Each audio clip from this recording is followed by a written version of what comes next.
J'ai décidé de porter la liberté aux utilisateurs de l'informatique. Le but est d'éliminer le logiciel pas libre et de le remplacer par du logiciel libre pour que tous les utilisateurs de l'informatique soient libres dans leur informatique, pour qu'ils aient le contrôle de leur informatique. Le logiciel privateur ne doit pas exister.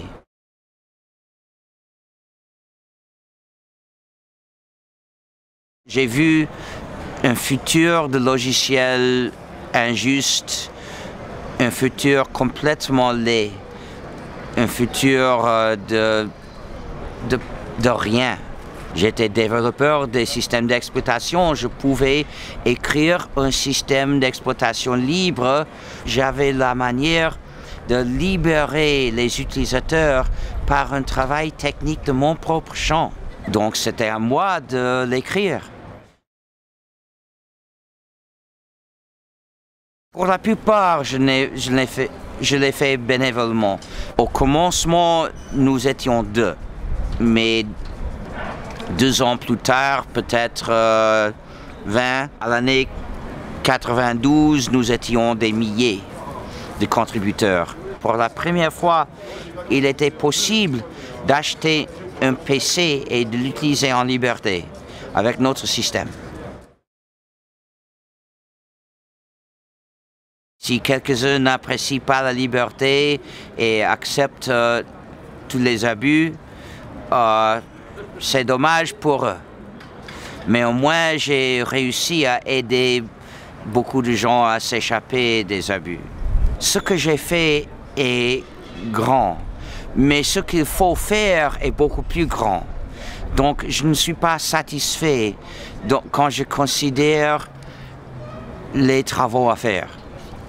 Si je dois juger ma vie, je suis satisfait. Mais quand je juge le monde, je ne suis pas satisfait.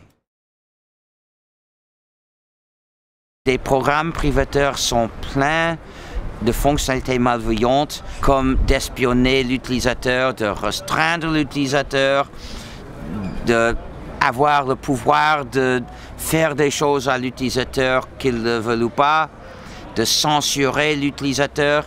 Les programmes privateurs font toutes ces choses. Et un exemple est Windows. Windows 8 fait toutes ces choses. Nous connaissons des portes dérobées dans Windows qui acceptent des commandes des autres pour faire des mauvaises choses à l'utilisateur. Et dans Windows 8, il y a la censure aussi, comme chez Apple. Parce que le pionnier de la censure de l'informatique est Apple. Apple fait des ordinateurs prison. Je veux vivre une vie qui mérite mon admiration. Ce qui n'est pas si facile que tout ça. Donc il faut un effort. Et je l'ai fait. Mais vraiment, ce n'est pas le but le plus important. Le but principal est la libération des autres. Quand les utilisateurs ont le contrôle du programme, c'est la justice. C'est parce que ça respecte les droits de l'homme. Ce programme respecte les droits de l'homme. Tant qu'il y ait des injustices, je me battrai contre. Des institutions comme par exemple des écoles, beaucoup d'écoles, imposent aux élèves l'utilisation de logiciels privateurs. C'est comme de leur imposer l'utilisation d'une drogue addictive. Parce qu'un programme privateur fait la dépendance envers quelqu'un. Donc, évidemment, c'est vraiment mauvais. Et c'est sans citer toutes les autres injustices. Chez le logiciel, il y a 2 possibilités. Ou les utilisateurs ont le contrôle du programme, ou le programme a le contrôle des utilisateurs. Il est toujours l'un ou l'autre. Il n'y a pas d'autre option, pas d'autre possibilité. Quand les utilisateurs ont le contrôle du programme, c'est le cas juste. Et c'est parce que les utilisateurs sont dotés des 4 libertés essentielles pour avoir le contrôle de ce programme. Quelles sont les 4 libertés? La liberté 0 est celle d'exécuter le programme comme tu veux, pour n'importe quel but. La liberté numéro 1 est celle d'étudier le code source du programme et de le changer pour que le programme fasse ton informatique comme tu veux. Avec ces 2 libertés, chaque utilisateur a le contrôle séparé du programme et de ce qu'il fait avec. Mais le contrôle séparé ne suffit pas parce que la grande majorité des utilisateurs ne sont pas programmeurs, ne savent pas exercer la liberté 1. Mais même un programmeur, bien qu'il sait exercer la liberté 1, ne peut pas le faire par des milliers de programmes qu'il utilise. C'est trop pour une seule personne. Donc il faut aussi le contrôle collectif. Ça veut dire que n'importe quel groupe d'utilisateurs peuvent collaborer dans l'exercice du contrôle du programme. Le contrôle collectif requiert 2 libertés en plus.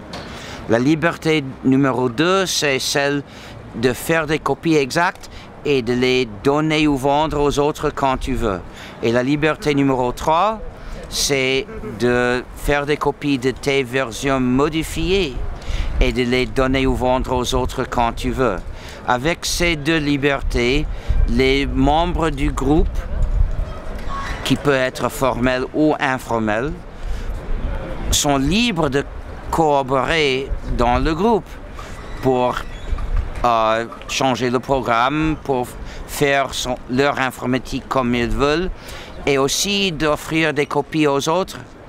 Mais si les utilisateurs ne disposent pas de manière adéquate des 4 libertés, ce programme a le contrôle plus ou moins des utilisateurs.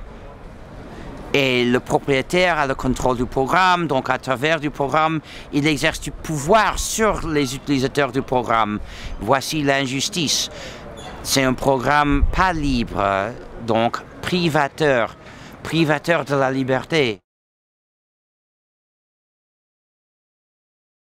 Les valeurs du mouvement de logiciels libres sont les droits de l'homme. Liberté, égalité, fraternité.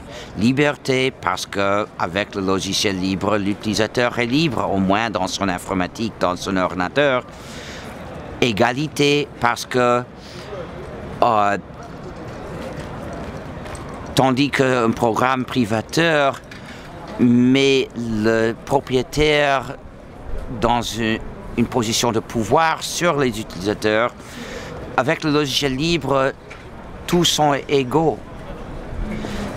Le logiciel libre n'est pas un instrument de pouvoir de l'un sur l'autre. Et fraternité parce que nous encourageons la coopération entre les utilisateurs. Bien qu'un programme privateur interdit la coopération entre les utilisateurs, note qu'il s'agit de la liberté de coopérer. Donc nous n'imposons pas la coopération aux gens, mais nous défendons la liberté des gens de coopérer quand ils veulent. La coopération est naturelle dans le logiciel. Tu reçois le programme, si tu donnes des copies aux autres, si tu veux changer, tu le changes. C'est comme les recettes de cuisine entre les cuisiniers. C'est normal donc de partager des recettes, de changer des recettes, c'est-à-dire de les adapter. Et moins le font, mais on peut diffuser des copies de ta version modifiée d'une recette que tu avais reçue d'un autre. Imagine donc d'être interdit de le faire. Imagine donc d'utiliser de la technologie qui t'empêche de le faire. Imagine l'injustice de tout ça. Imagine que tu cuisines une recette, mais tu ne peux pas savoir ce que tes mains font. Parce que c'est écrit dans dans un code exécutable qui commande tes mains et tu ne sais pas ce qu'il fait. C'est comme ça un programme privateur. Dans les années 90, j'ai travaillé dans un labo à MIT où nous avions une communauté de logiciels libres.